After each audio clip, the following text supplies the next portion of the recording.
warahmatullahi wabarakatuh. Bismillahirrahmanirrahim. Asyhadu alla ilaha illallah wa asyhadu anna Muhammadar Rasulullah. Nabiyyina wa habibina Muhammadin wa ala alihi wa sahbihi ajma'in wa man tabi'ahum bi ihsani ila yaumiddin. Amma ba'du. Pertama-tama, marilah kita panjatkan puji syukur kehadirat Allah Subhanahu wa taala yang mana telah melimpahkan rahmat, taufik serta hidayahnya kepada kita semua sehingga kita dapat berkumpul di sini dalam rangka menimba ilmu tentang seputar disabilitas. Kepada Ibu Ade Rani Mahfuziah yang saya hormati dan juga kepada para hadirin sekalian yang saya hormati pula.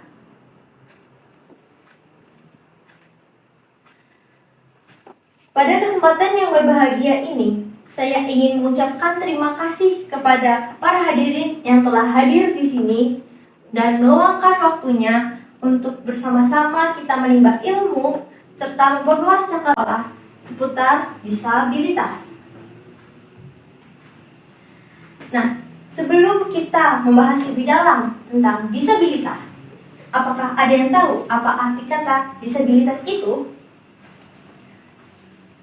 Jadi, disabilitas berasal dari bahasa Inggris yaitu different ability, yang artinya manusia memiliki kemampuan yang berbeda.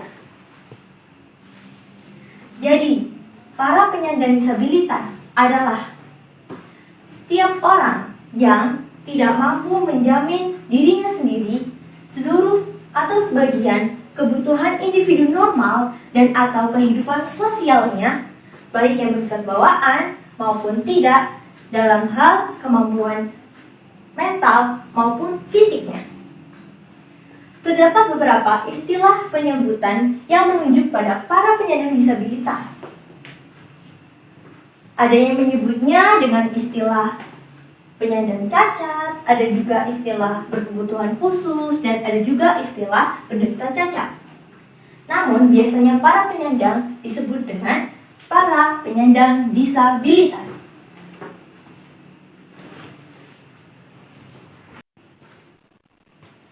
Nah, apa ada yang pernah mendengar apa itu kata difabel?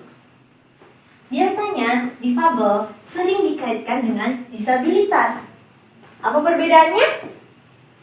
Difabel mengacu pada keterbatasan peran penyandang disabilitas dalam melakukan aktivitas kehidupan sehari-hari karena ketidakmampuan yang mereka miliki. Ini berarti seorang yang difabel bukanlah tidak mampu, melainkan hanya terbatas dalam melakukan aktivitas tertentu. Seorang yang difabel juga dibantu dengan alat bantu sehingga mereka mampu melakukan aktivitas seperti seharusnya. Lalu, apa saja sih jenis-jenis difabel itu?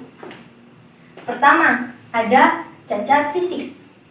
Nah, cacat fisik itu adalah kecacatan yang menyebabkan gangguan pada fungsi tubuh.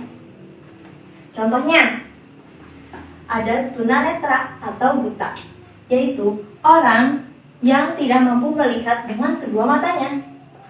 Lalu ada tunarungu atau tuli, yaitu orang yang kemampuan mendengarnya kurang dari sebagaimana orang normal pada umumnya. Selanjutnya ada tunawicara atau bisu, yaitu orang yang tidak bisa berbicara pada orang lain. Terakhir, ada tunadaksa atau cacat tubuh, yaitu kecacatan pada tubuh, seperti kelainan dan sebagainya. Lalu yang kedua apa sih? 2. Cacat mental. Cacat mental adalah kelainan mental dan atau tingkah laku, baik yang bersifat bawaan maupun akibat dari suatu penyakit. Antara lain, A. Retardasi mental, atau biasa disebut juga tunagrahita, atau juga bisa disebut keterlambatan keterbelakangan mental, yaitu orang yang memiliki tingkat kecerdasan yang rendah di bawah rata-rata orang pada umumnya. Nah, mereka biasanya itu dites menggunakan tes IQ.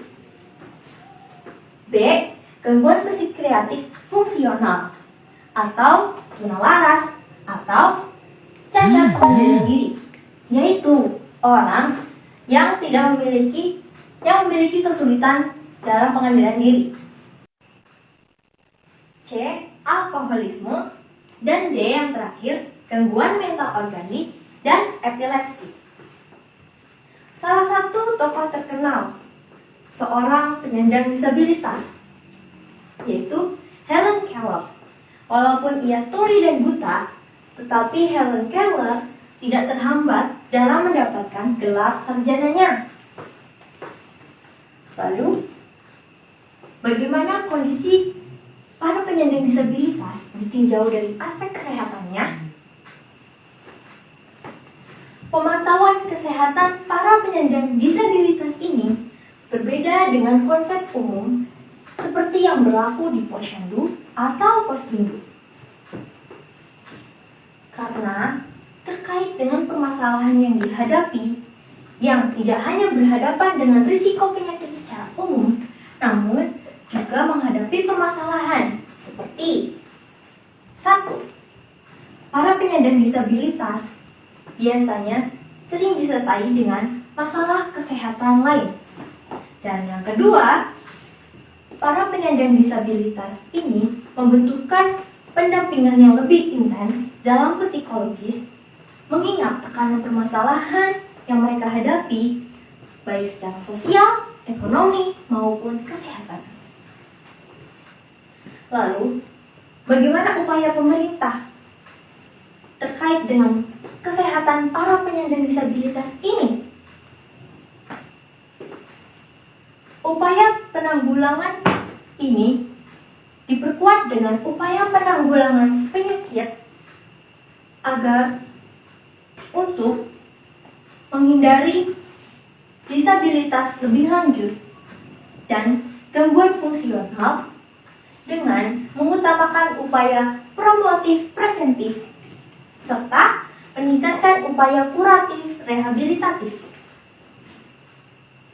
Menurut Menkes, upaya promotif, preventif, kuratif, dan rehabilitatif ini yang sangat komprehensif dan bermutu bagi para penyandang disabilitas bertujuan untuk mewujudkan derajat kesehatan para penyandang disabilitas setinggi-tingginya.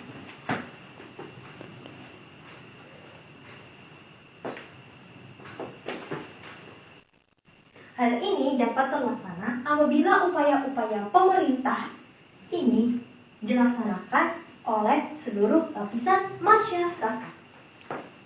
Lalu, apa gunanya sih kita mempelajari disabilitas? Pentingnya kita mempelajari tentang disabilitas adalah supaya kita dapat memahami sedikit perasaan mereka, para penyandang disabilitas ini. Perasaan ketika mereka merasakan semangat yang tinggi dan pantang menyerah untuk hidup demi dirinya sendiri, ketika mereka mencoba hal baru, mendapatkan kesuksesan, serta pengakuan dari masyarakat.